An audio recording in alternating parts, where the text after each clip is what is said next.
Hey gang, Xavier here for Hum of the Earth, signing in from Eger, Hungary,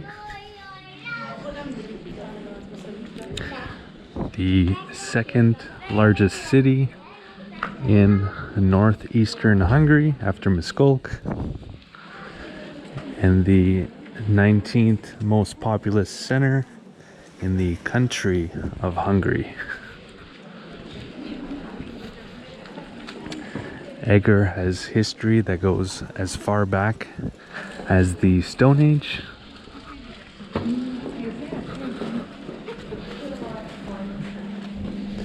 But if we're talking about Eger as we know it now, or something similar to it, that goes back to the 10th century, when Hungary's first Christian king, named Saint Stephen, founded Eger.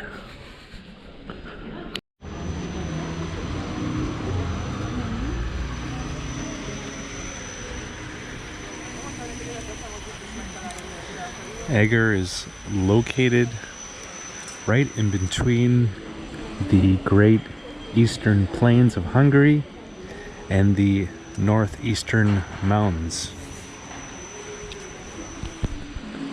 So this location led to Eger being a center for trade, kind of linking two parts of the country together economically.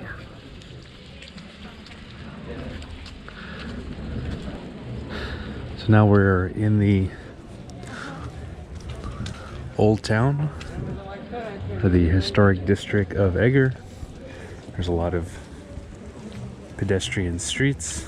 The architecture, which is a mix of Baroque, Rococo, and neoclassical styles.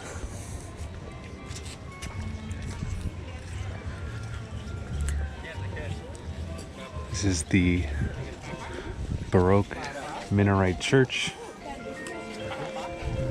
of Eger.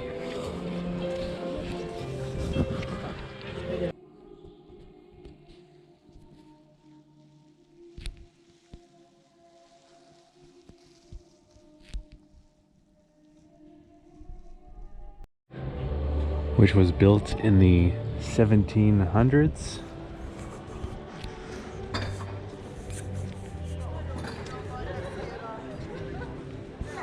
So we're currently in Dobo Square, kind of the town's main square.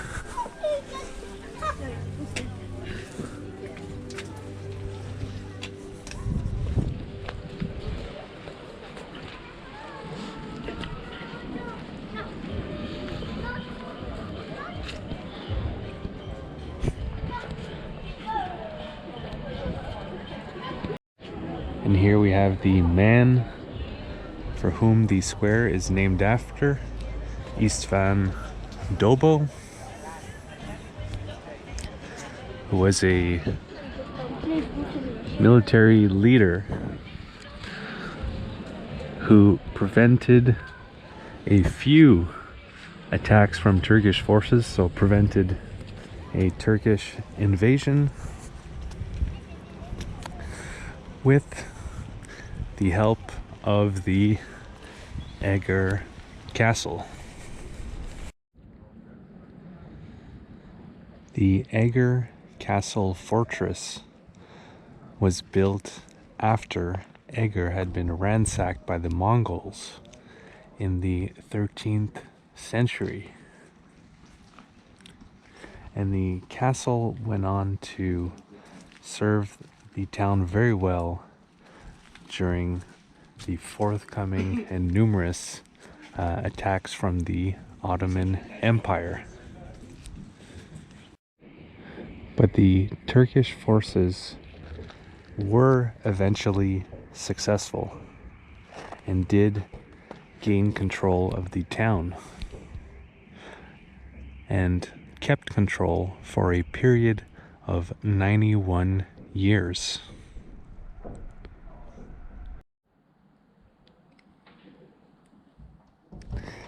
And that's why we have this structure over here, which is a Turkish minaret.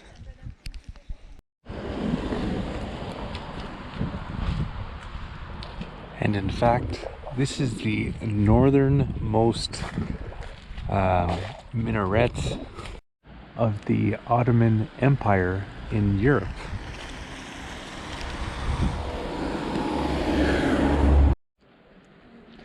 Its purpose is to act as a watchtower to perceive incoming troops.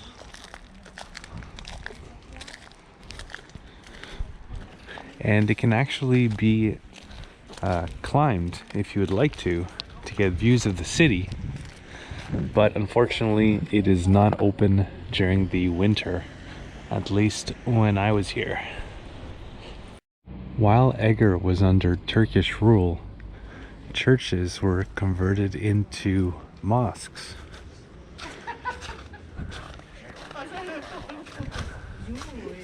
And public Turkish baths were built.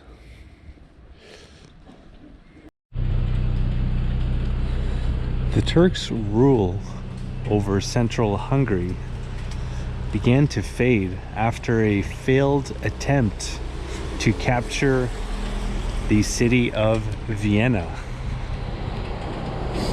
After this failed attempt, the Habsburg Empire thought it was a good time, while the Ottoman Empire were on their heels, to begin removing them from Hungary.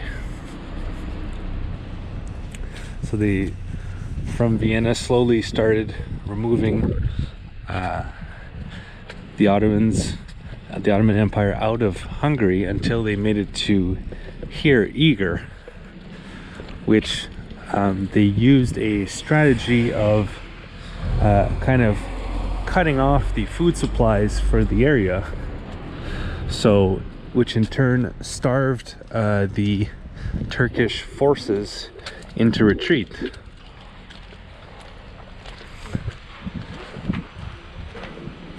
Which naturally wasn't something that was great for the town in general, having the food supplies cut off. So a lot of people, most people left Eger.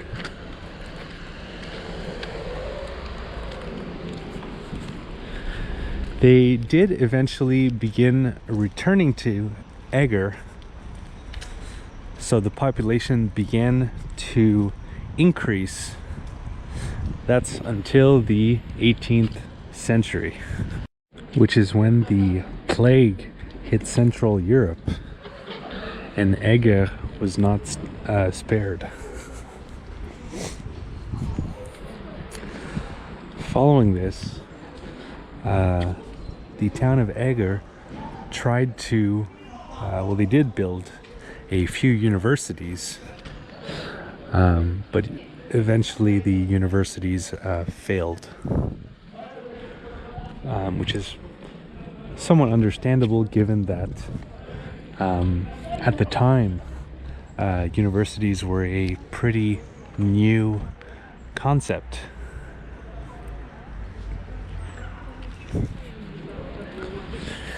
Then the 19th century was not kinder to Eger. The troubles continued. There were two large fires that damaged most of the city, as well as one of the fortress walls, as you just saw, they were pretty big, collapsed, destroying many homes.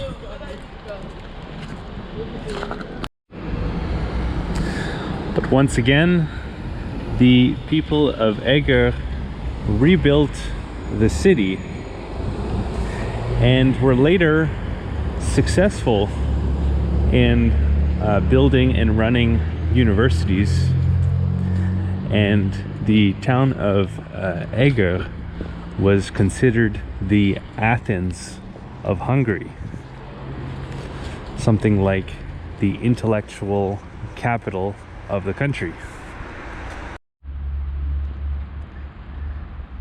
Here we have the Esterhazy University, which was built in the 1700s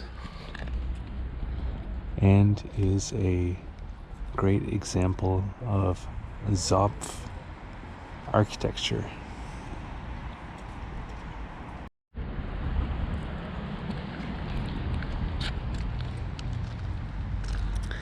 And behind the college we have the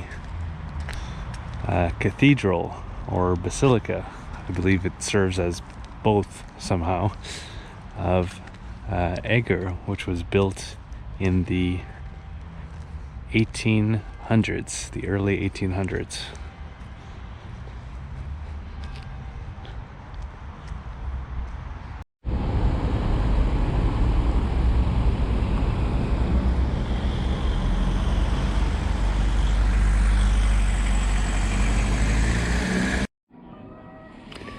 And behind that, we have what was once the Archbishop's palace.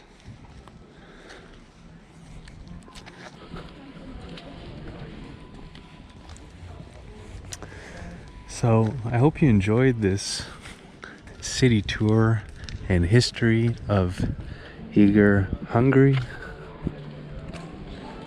which is probably the coolest city to visit in northeastern Hungary.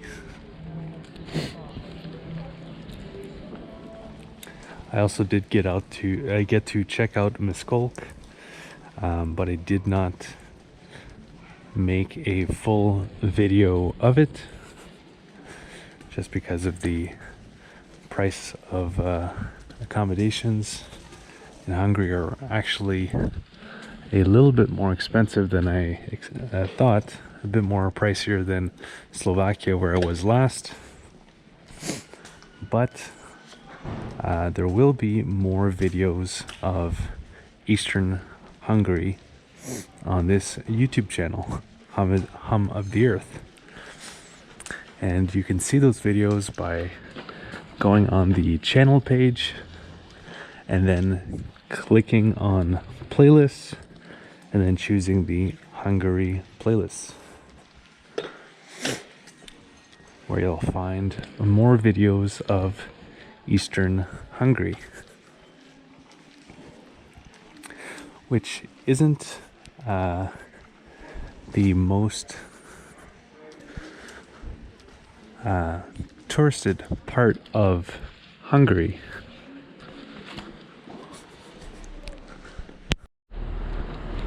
Although Eger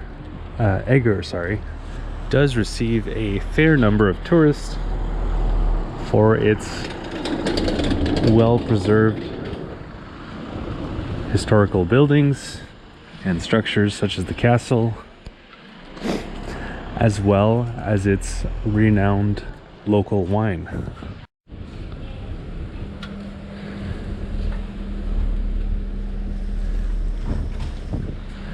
Eger produces both red and white wines that are considered to be of a high quality.